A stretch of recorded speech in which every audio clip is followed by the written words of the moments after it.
Hi guys and welcome back to zero doubts. तो आज हम करेंगे सेट्स का लेक्चर नंबर 2।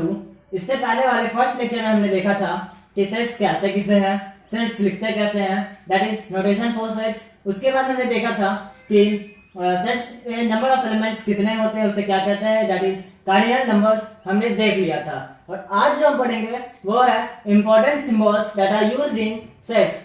कुछ इंपॉर्टेंट सिंबल्स है जो हम सेट्स में यूज करते हैं, उसके बारे में पढ़ेंगे। तो हम हेडिंग डालेंगे important symbols, important symbols.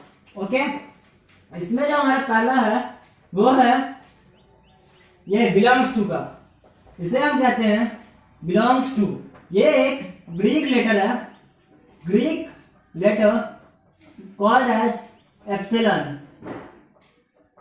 Okay, ये एक ग्रीक लेटर है जिसे एप्सिलॉन कहा जाता है और इसे मैथ्स में हम सेट्स में बोलते हैं बिलोंग्स टू, बिलोंग्स टू, या फिर यूज करते हैं as is an element of. Okay, ये सिंबल बिलोंग्स टू का है और इसे इज एन एलिमेंट ऑफ भी कहते हैं। इसका यूज मैथ्स में बिलोंग्स टू के लिए किया जाता है या फिर इज एन एलिमेंट ऑफ के लिए किया जाता है। ठीक, ये एक ग्रीक लेटर है जिसका नाम एप्सिलॉन है। फॉर एग्जांपल एक एग्जांपल देखते हैं। फॉर एग्जांपल ये हमारे पास एक सेट है जिसमें एलिमेंट है 1 2 3 4 5। ये हमारे पास एलिमेंट है। हम इसका यूज कैसे करेंगे हम देखते हैं। हम लिखेंगे 1 belongs to A। 1 जो है A में है, 1 belongs to A। Similarly 2 belongs to A। ये हम ऐसे इसको यूज करते हैं। 1 belongs to A यानी कि सेट A में 1 है। ठीक, सेट A में 2 है। ठीक, अब इसी का एक अपोजिट होता है, इसी का एक अपोजिट होता है ये, इसे कहते हैं does not belongs to, doesn't belongs to, that is doesn't belongs to। इसका जस्ट अपोजिट है। फॉर एग्जांपल यहाँ 6 नहीं है, ठीक, तो हम इसमें लिखेंगे 6 does not belongs to set A, 7 does not belongs to set A। ये हमारा does not belongs to का सिंबल है। इसे हम जो सेट में नहीं है, जो एलिमेंट सेट में नहीं है, उससे दिखाने के लिए यूज किया जाता है इसका। ठीक, आगे कुछ और सिंबल्स हैं, पहले से नोट कर लें। नेक्स्ट जो सिंबल है हमारे पास, सेकंड सिंबल है हमारे पास, वो है सच दैट का। सच दैट के लिए हम इंग्लिश का कुछ सिंबल्स को यूज करते हैं, सच जैसे कि कॉलन और स्लैश। इस दो सिंबल का यूज करते हैं सच दैट को दिखाने के लिए। एक एग्जांपल देखते हैं। एग्जांपल है x belongs to n, that is set of natural numbers such that x is less than 5। x is less than 5। इसे हम कैसे लिखेंगे? x belongs to n such that x is less than 5। इसे हम लिखने के लिए यूज करेंगे x belongs to n such that x belongs to n such that x is less than 5।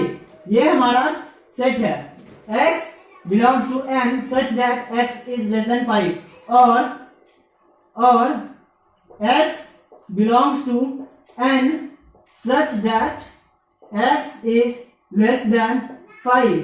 ये हम इस दो तरीके से यूज कर सकते हैं इसका सच दैट का, एक ये और एक ये, एक स्लैश और दूसरा कॉलन। ठीक, अब हम आगे बढ़ते हैं फर्दर। आगे हमारे पास थर्ड जो सिंबल है वो है फॉर ऑल के लिए। फॉर ऑल के लिए जो सिंबल यूज किया जाता है वो है ये, या फिर ये ए को उल्टा करके लिखा जाता है, या फिर बी को बीच से कट किया जाता है। ये हमारा सिंबल है फॉर ऑल के लिए।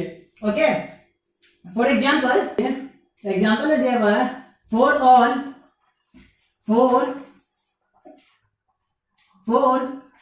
All reals x -1 is real.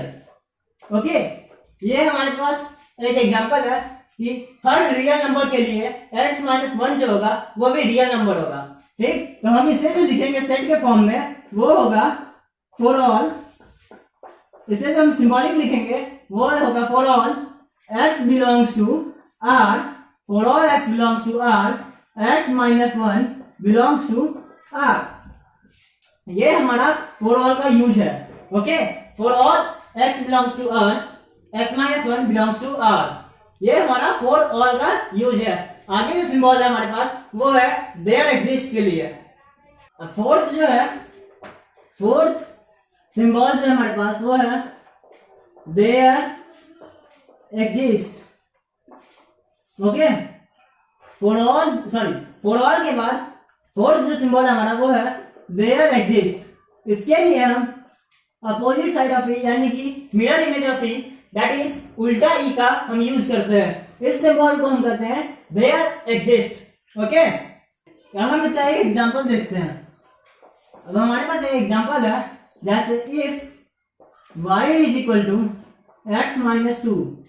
Okay, ये हमारे पास एक एग्जांपल है y is equal to x -2, then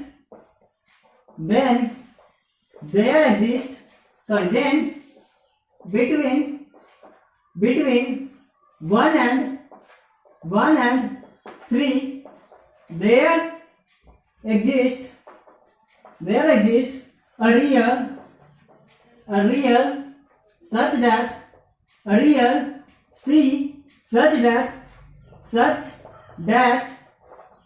yc is equal to 0।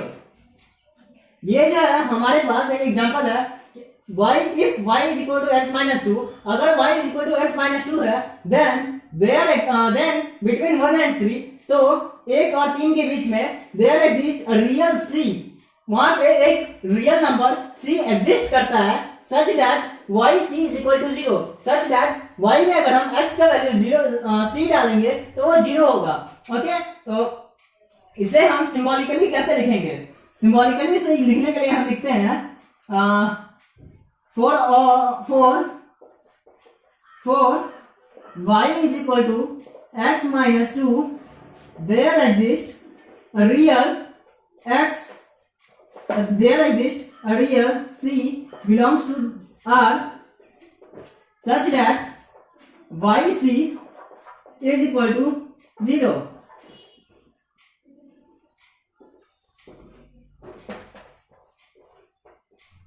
Okay, ये हमारा इसका सिंबॉलिकल फॉर्म है। ये जो हमारा सिंबॉलिकल फॉर्म है, सिंबल्स, ये इसका सिंबल है कि for y is equal to x -2 there exist a c belongs to r such that yc is equal to 0।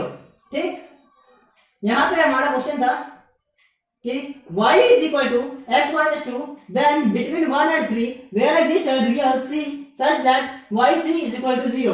उसका जो सिंबॉलिकल फॉर्म है ये है for y is equal to x -2 there exists c belongs to r such that yc is equal to 0। Okay, अब हम आगे बढ़ते हैं। इसके बाद एक और सिंबल है। अब हमारा फिफ्थ सिंबल जो है उसे हम कहते हैं this implies or implies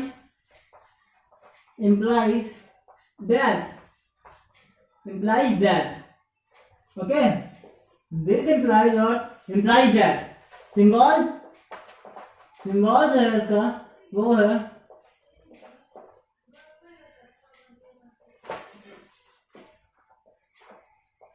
this is the symbol used for this implies or implies that। okay, for example, let's take example if x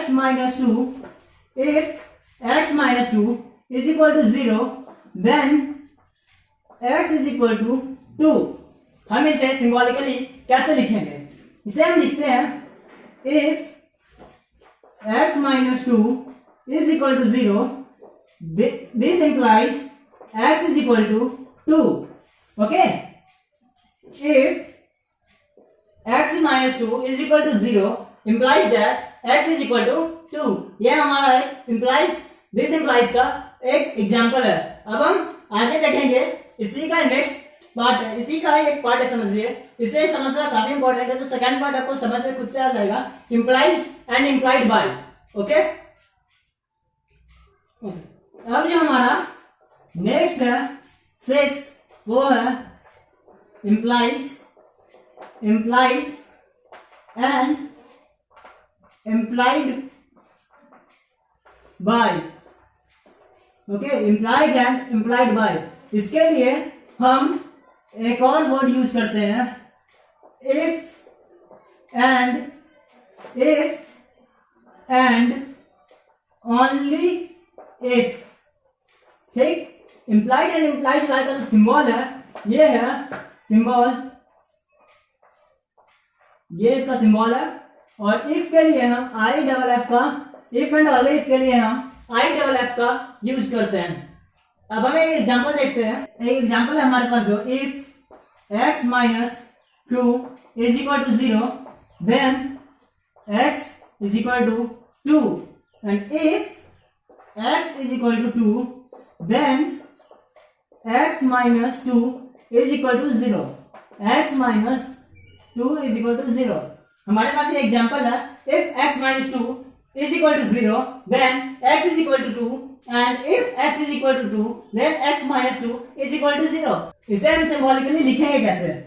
we may write it as, that is x minus 2 is equal to 0 implies and implied by x is equal to 2, or x minus 2 is equal to 0 if and only if x is equal to 2। Okay, हम implies and implied by और if and only if का use इस case में करते हैं। if x is equal to 2, if x is equal to 2, then x minus 2 is equal to 0, and if x minus 2 is equal to 0, then x is equal to 2। ठीक, तो यहाँ पे इसका जो मतलब है, मेन मतलब जो है कि x minus 2 is equal to 0 तभी होगा जब x इज इक्वल टू 2 होगा। इसका मतलब यही है कि x minus 2 is equal to 0 तभी होगा if and only if x is equal to 0, sorry x is equal to 2। Okay, यहाँ पे हमारा सिंबल्स जो है सारे खत्म होते हैं। अब हम आगे कुछ और इंपॉर्टेंट बातें जो है इसके बारे में देखते हैं। तो अब चूंकि हमने इंपॉर्टेंट सिंबल्स ऑफ सेट्स देख लिया है, तो अब हम आगे बढ़ते हैं इससे और देखते हैं सेट्स को रिप्रेजेंट कैसे करते हैं। Representation of sets, representation of sets. Sets को जनरली दो तरीके से लिखा जाता है। पहला है हमारा रोस्टर फॉर्म, और इसी को हम कहते हैं टेबुलर फॉर्म। और सेकंड जो है वो है हमारा सेट बिल्डर फॉर्म, और इसे हम, इसका दूसरा नाम है और rule form.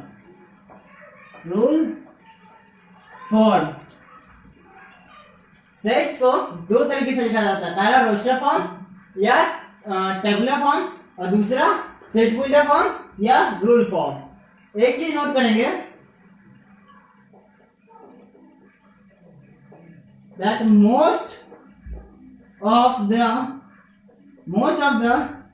sets are written in these two forms, but there are also some sets that are written in either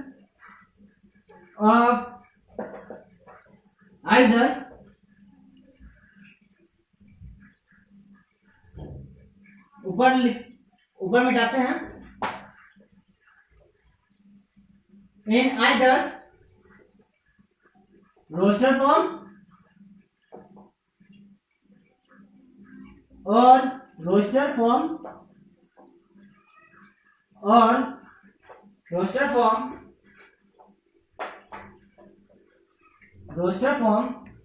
or set builder form। मतलब क्या हुआ इसका?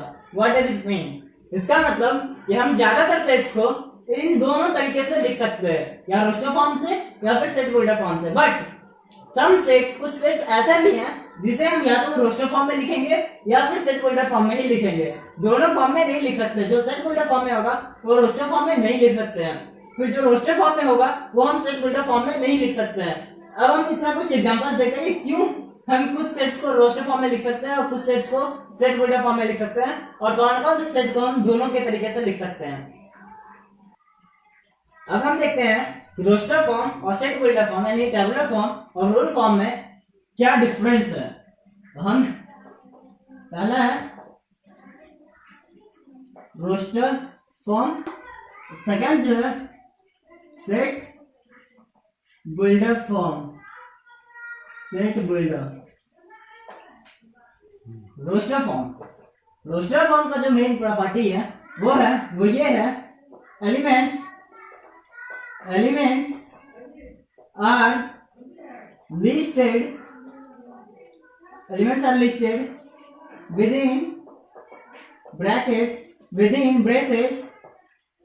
within braces and are separated by commas। Okay, तो roster form में जो elements होते हैं उसे हम ब्रेसेस के अंदर लिखते हैं और कॉमास से सेपरेट किया हुआ होता है, कॉमास से सेपरेटेड होता है। ठीक, सेकंड सेट बिल्डर फॉर्म जो है इसमें हमारा elements of common property are listed by using a variable x for a set for which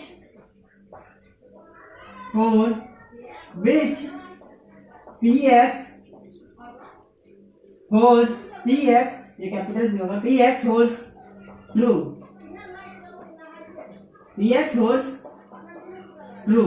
okay. Set builder form में एलिमेंट्स जितने भी कॉमन प्रॉपर्टी वाले एलिमेंट्स होंगे वो सारे एक वेरिएबल के थ्रू शो किया जाता है, वेरिएबल के तरह से लिस्ट किया जाता है, such that px holds true, px जो होगा वो ट्रू होगा। फॉर एग्जांपल px का मतलब ये होगा कि उसका जो प्रॉपर्टी होगा, property of x holds true, okay. अब हम इस दोनों का एक एग्जांपल देखते हैं। अब एक एग्जांपल देखते हैं इस दोनों का। एग्जांपल जो है इसका हम मान लेते हैं सेट बिल्डर फॉर्म में एक एग्जांपल है a set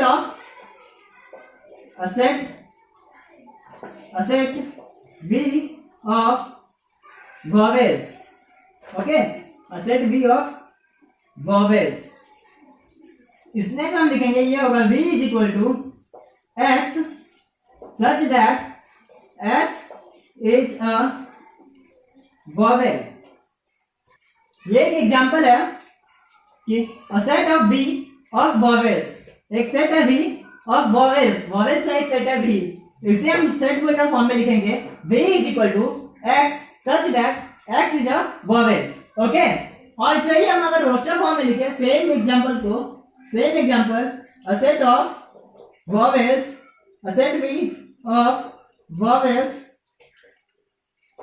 अगर हम लिखते हैं तो इसमें होगा V is equal to A E I O U, यानी कि इसके इस एक्स का हर प्रॉपर्टी इस सेट में जो भी आएगा एक्स उसका हर प्रॉपर्टी क्या होगा कि उस एक्स का प्रॉपर्टी यही होगा कि वो एक वॉवेल होगा। और इसमें जो हम लिखेंगे उसी को लिस्ट करके बाय कॉमा से सेपरेट करके हुए हम लिखते हैं। ओके, तो ये हमारा रिप्रेजेंटेशन है, रिप्रेजेंटेशन ऑफ सेट्स। ठीक, अब हम आगे बढ़ेंगे, आप इसे नोट कर लें। ओके, तो अब जो है हम आगे बढ़ने से पहले एक बात और जान लें कि ये काफी इंपॉर्टेंट है, इसे आप नोट कर लें। Note that point that order doesn't matters in sets। Okay, order doesn't matters in sets. Order जो है, ऑर्डर ऑफ एलिमेंट वो मैटर नहीं करता है। फॉर एग्जाम्पल एक एग्जाम्पल देखते हैं। अब हम एक एग्जाम्पल देखते हैं इसका। हमारे पास एक एग्जाम्पल है, the letters of the letters of the word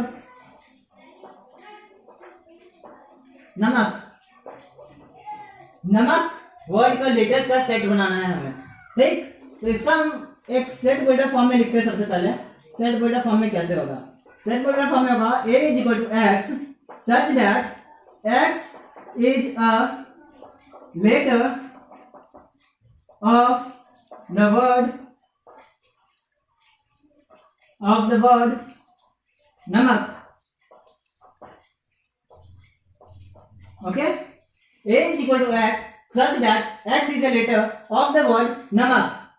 अब सेकेंड चीज, इसमें इसी को हम रोस्टर फॉर्म में लिखेंगे। A is equal to नो मो को।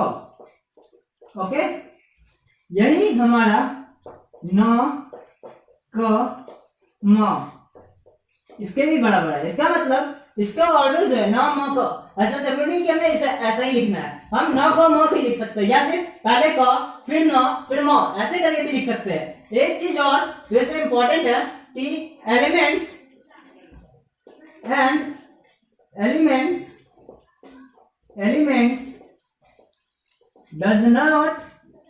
does not repeat। Okay, elements जो है हमारा वो रिपीट नहीं करता है। कैसे? एक और एग्जांपल है, जैसे हमारे पास लेटर का ही हम देखते हैं कि लेटर में जितने भी सारे अल्फाबेट्स हैं उसका एक सेट बनाते हैं। तो हम लिखेंगे LETRS, दो बार ये है, वहां दो बार ई नहीं लेंगे, दो बार टी नहीं लिखेंगे। वहां पे सिर्फ एक बार ही एल लेंगे, एक ई लेंगे, फिर एक टी लेंगे और RS। ओके, ऐसे ही करके हम सेट बनाते हैं। सेट में एलिमेंट्स जो है वो रिपीट नहीं करते हैं। ठीक, और यही हमारा जो है कुछ इंपॉर्टेंट नोट्स जो था वो मैंने बताया आपको। और इसका example elements does not repeat का आप लेटर्स से ले सकते हैं। Letters set of alphabet of the word letters. Okay, तो उसमें जो होगा एल होगा, ई होगा, टी होगा, बट दोबारा टी नहीं आएगा, दोबारा ई नहीं आएगा, वहां आर आएगा आगे और एस आएगा। ओके, अब आप इसे नोट करें, फिर आगे बढ़ते हैं। तो जैसा कि मैंने स्टार्टिंग में ही कहा था सेट्स के बारे में, कि सेट्स की रिप्रेजेंटेशन के बारे में, कि हर सेट्स को हम दोनों फॉर्म में नहीं लिख सकते। कुछ सेट्स ऐसे भी हैं जो सिर्फ और सिर्फ सेट बिल्डर में दिखाएंगे और सिर्फ रोस्टर फॉर्म में दिखाएंगे। तो हम उसी का कुछ एग्जांपल्स देखते हैं। तो पहला जो होगा हमारा, फर्स्ट देखते हैं, sets that can only be written in set builder form। Okay, पहले हम देखते हैं कुछ सेट्स के एग्जांपल्स देखते हैं जो कि सिर्फ और सिर्फ सेट बिल्डर फॉर्म में लिखाता है। हमारे पास पहला एक सेट है, मान लीजिए हमारे पास एक सेट है A is equal to x such that x belongs to R and x is less than x is and x is in between 0 and 5. Okay, ये हमारा एक सेट है a is equal to x such that x belongs to r is a set of real numbers and 0 and x is in between 0 and 5. ठीक, अब हमें आप बताइए zero के बाद जो जस्ट बाद रियल नंबर आता है वो कौन सा है? नो वन कैन गेस, कोई गेस नहीं कर सकता है कि जीरो के बाद जो रियल नंबर है वो क्या है। कोई 0.1 बोलेगा, कोई 0.01 बोलेगा, कोई 0.0000001 बोलेगा, बट ये कोई ऐसा नंबर नहीं है, डिफाइन नहीं कर सकता है जो कि जीरो के जस्ट बाद आए। ओके, इस वजह से इस सेट को हम रोस्टर फॉर्म में नहीं लिख सकते हैं। अब हम सेकंड इसमें देखते हैं, sets that can be only be written in roster form. Can you think about a example? तो sets that can be only written in set roster form. Okay, इसमें हम बेसिकली देखते हैं वैसे सेट्स को लिखते हैं जिसमें कोई कॉमन प्रॉपर्टी ना हो, वैसे सेट्स को लिखते हैं जिसके एलिमेंट्स में कोई सा भी कॉमन प्रॉपर्टी ना हो, क्योंकि हमने देखा था कि सेट बुल्डर फॉर्म में हम तभी लिखेंगे जिसमें कॉमन प्रॉपर्टी होता है, कॉमन प्रॉपर्टी होता है तभी हम सेट बुल्डर फॉर्म में उसको लिख सकते हैं। बट यहाँ पे अगर कॉमन प्रॉपर्टी नहीं रहेगा तो उसे हम सेट बुल्डर फॉर्म में लिख ही नहीं सकते हैं। फॉर एग्जाम्पल, अगर हम एग्जाम्पल देखें, एग्जाम्पल है set of man, dog, books and garbage. Okay, ये हमारा एक सेट है, set of man, dog, books, garbage. इसे हम कभी भी एक कैटेगरी में नहीं डाल सकते, एक प्रॉपर्टी इसमें से किसी के भी पास एक कॉमन प्रॉपर्टी नहीं है, चारों के पास कोई सा भी कॉमन प्रॉपर्टी नहीं है। इस वजह से हम इसे हमेशा जब भी लिखेंगे तो रोस्टर फॉर्म में लिखेंगे, such that A is equal to man, dog, books, garbage. Okay, इसमें चूंकि कॉमन प्रॉपर्टी नहीं है, तो हम इसे रोस्टर फॉर्म में ही लिखेंगे। इसमें और भी बहुत सारे एग्जांपल्स हैं, आप खुद से भी सोच सकते हैं रियल लाइफ एग्जांपल्स में कि बहुत सारे ऐसे एग्जांपल्स आएंगे जिसमें ये कॉमन प्रॉपर्टी नहीं होगा, तो उसे हम रोस्टर फॉर्म में ही लिखेंगे। ओके, यहाँ हमारा रिप्रेजेंटेशन ऑफ सेट्स कंप्लीट होता है। अब हम आगे बढ़ेंगे कि टाइप्स ऑफ सेट क्या होता है, कितने टाइप के सेट्स होते हैं। ठीक, तो पहले से नोट करें। तो अब हम देखते हैं types of sets, types of sets. Okay, basically sets जो है दो टाइप के होते हैं, पहला फाइनाइट सेट्स और दूसरा इनफाइनाइट सेट्स। तो फाइनाइट सेट्स क्या होता है और इनफाइनाइट सेट्स क्या होता है? तो फाइनाइट सेट्स के बारे में लिखेंगे a set whose counting of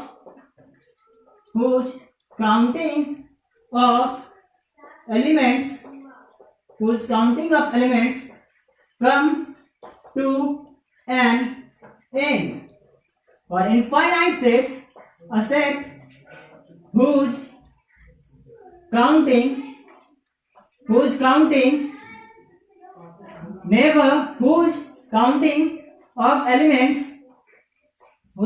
of elements never come to an end. Okay, तो फाइनाइट सेट जो है हमारा वो है a set whose counting of elements come to an end, and infinite sets a set whose counting of elements never come to an end.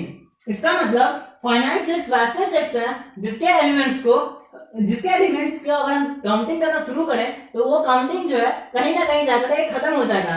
But infinite set में जो उसका infinite set का जो एलिमेंट्स होता है, अगर हम उसको काउंटिंग करना शुरू करें that never comes to an end, वो कभी एंड नहीं होगा, वो कभी खत्म नहीं होगा, उसे ही हम इनफाइनाइट सेट बोलेंगे।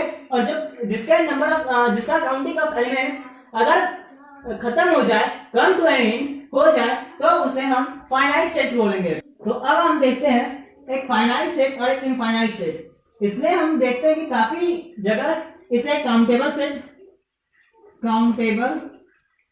सेट बोला जाता है और इसे अनकाउंटेबल सेट बोला जाता है। ओके, हमने काफी जगह देखा है कि इसे काउंटेबल सेट और इसे अनकाउंटेबल सेट बोल दिया जाता है, बट ये जो है ये गलत है। क्यों? क्योंकि हम कभी कभी ऐसा देखेंगे कि इनफाइनाइट सेट जो होगा, ओके, इनफाइनाइट सेट जो होगा उसे भी हम काउंट कर सकेंगे। इनफाइनाइट सेट भी काउंटेबल होता है कहीं कहीं पे, हम ये लेकिन आगे हायर क्लासेस में जाएंगे, जैसे कि हम बीएससी वगैरह करेंगे तो हम वहां देखेंगे ये चीज कि इनफाइनाइट सेट जो है उसे भी हम काउंट कर सकते हैं। So that is also countable. So हम इसे अनकाउंटेबल सेट नहीं बोल सकते, ओके, और ना ही इसे काउंटेबल बोल सकते हैं। तो ये इंपॉर्टेंट पॉइंट है एक, जो आपको नोट कर लेना है। आगे हम अब देखते हैं फाइनाइट सेट्स और इनफाइनाइट सेट्स के कुछ एग्जांपल्स देखते हैं, पहले आप इसे नोट करें। ओके, अब हम कुछ एग्जांपल्स देखते हैं। एग्जांपल्स, ओके, फाइनाइट सेट का जो एग्जांपल्स होगा V, that is set of vowels, okay. फिर हम देखते हैं एक सेट है हमारे पास A, X such that X belongs to N and X is less than 5। ये हमारा फाइनाइट सेट है। इसमें जो है A, E, I, O, U बस इतने ही नंबर आने वाले हैं। A, E, I, O, U बस इतने ही एलिमेंट आने वाले हैं, इसके आगे कोई एलिमेंट नहीं आता है। ये फाइनाइट है, ये 5 में ही सीमित है, ओके। वैसे ही सिमिलरली ये भी है X such that X belongs to N, that is set of natural numbers and X is less than 5, okay. X जो है लेस देन 5 है और नेचुरल नंबर है, नेचुरल नंबर स्टार्ट फ्रॉम 1। तो हम ये बोल सकते हैं इसमें जो एलिमेंट्स आएंगे वो 1, 2, 3 और 4 होंगे। इसके अलावा और कोई भी एलिमेंट इसमें नहीं आएगा, क्योंकि ये फाइनाइट है, उतने में ही सीमित हो गया है। 1, 2, 3, 4 इतने में ही वो सीमित हो गया ये सेट ए, ठीक है ना। अब हम कुछ एग्जांपल्स देखते हैं इनफाइनाइट सेट्स के। तो हम सबसे पहला एग्जांपल लेंगे R, set of real numbers, okay. Set of real numbers minus infinity से लेके प्लस इन्फिनिटी तक जाता है। सेट ऑफ रियल नंबर्स को हम इनफाइनाइटली लिख सकते हैं, क्योंकि ये माइनस इन्फिनिटी से लेके प्लस इन्फिनिटी तक जाता है। तो इन्फिनिटी कहां जाकर कम्स टू एन एंड होगा, कहां खत्म होगा, ये कोई नहीं जानता। सिमिलरली एक और सेट हम लेते हैं, set of naturals N, okay. Set of natural numbers अगर हम लेते हैं, N है set of natural numbers, okay. Set of natural numbers जो है ये 1 से तो स्टार्ट होता है, ओके। बिगिनिंग पॉइंट है इसका 1 से स्टार्ट होता है, बट ये कहां खत्म होता है ये कोई नहीं जानता। Where it ends nobody knows. ये इनफाइनाइट तक जाता है, ओके। इस वजह से ये भी एक इनफाइनाइट सेट है हमारा। आगे और भी बहुत सारे एग्जांपल्स हैं, जैसे होल नंबर्स, इंटीजर्स, फिर रैशनल नंबर्स, काफी एग्जांपल्स हैं जो कि इनफाइनाइट सेट्स में आते हैं, ठीक। तो ये हमारा है फाइनाइट सेट और इनफाइनाइट सेट। ये हमारा फाइनाइट और इनफाइनाइट सेट के बीच में कुछ बेसिक बातें हैं, कुछ बेसिक डिफरेंसेस हैं। आगे इसके बारे में हमें और भी डिटेल में पढ़ने हैं, जो हम अगले लेक्चर में पढ़ेंगे। तब तक आप इसे अच्छे से पढ़ लें, और जो हमारा आपके एनसीईआरटी में कुछ क्वेश्चंस होंगे, जैसे कि रोस्टर फॉर्म से सेट बिल्डर फॉर्म में लिखना है, सेट बिल्डर फॉर्म से रोस्टर फॉर्म में लिखना है, आप उसे ट्राई करें। अगर ना बने तो हमें कमेंट करके बताएं, हम उससे का सॉल्यूशन देंगे आपको। और तब तक पढ़ाई करते रहें, और अगर वीडियो पसंद आए तो लाइक करें और दोस्तों के साथ शेयर करें। Thank you.